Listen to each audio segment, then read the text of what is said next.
అమరావతిలో రాజధాని పేరుతో రెండో విడత భూ సమీకరణను వైఎస్ఆర్ కాంగ్రెస్ పార్టీ వ్యతిరేకిస్తుంది.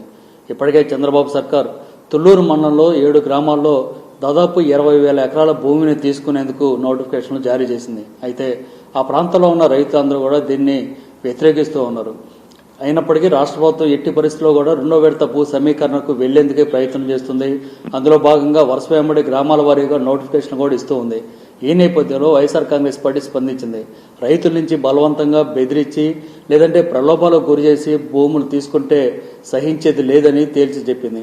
ఈ రెండో విడత భూ సమీకరణను తాము పూర్తిగా వ్యతిరేకిస్తున్నామని కూడా వైఎస్ఆర్ కాంగ్రెస్ పార్టీ ప్రకటించింది.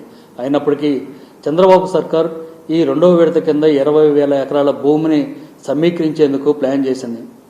ఇప్పటికే 3-man కమిటీ ఆ గ్రామంలో పర్యటించి రైతులకు ప్రలోభాలకు గురి చేయడంతో పాటు అనేక విధాలుగా బెదిరింపులకు కూడా గురి చేస్తుంది. మీరు గనక రెండో విడతలో భూమి ఇవ్వకపోతే ఖచ్చితంగా ఆ భూమి అంతటిని కూడా 22A పెడతామంటూ హెచ్చరికలు కూడా చేస్తుంది.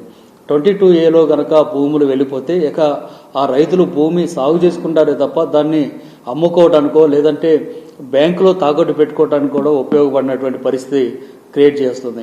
అంటే ఏదో రూపంలో బెదిరించి రైతులను నుంచి ఆ భూమిని తీసుకునేందుకు చంద్రబాబు ప్రభుత్వం తీవ్రంగా ప్రయత్నాలు చేస్తుంది. అయితే రైతులు ఒకటే ప్రశ్న వేస్తున్నారు.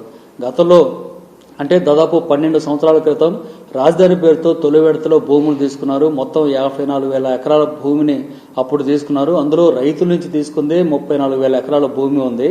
ఆ 34,000 ఎకరాల భూమికి సంబంధించి రైతులకు ఇవ్వాల్సినటువంటి రిటర్నబుల్ ప్లాట్లు ఇప్పటి వరకు పూర్తి స్థాయిలో ఇవ్వలేదు. ఎందుకు అంటూ కూడా ప్రశ్నిస్తున్నారు. అంతేకాదు అక్కడక్కడ కొన్ని ప్రాంతాల్లో కొంతమంది రైతులకు రిటర్నబుల్ ప్లాట్లు ఇచ్చినప్పుడు కూడా ఆ భూమిలో ఎప్పటికిప్పుడు ఇల్లు కట్టుకోవడానికో లేదంటే ఏ కమర్షియల్ కాంప్లెక్స్ కట్టుకోవడానికి కూడా వీలు లేని పరిస్థితుంది. ఎందుకంటే ఆ ఇచ్చిన భూమి అంతా కూడా వాగులు వంకల్లో అట్లాగే పోరంబోకు భూముల్లో ఇచ్చారే తప్ప అక్కడ అభివృద్ధి అనేది ఏమాత్రం కనపడలేదు.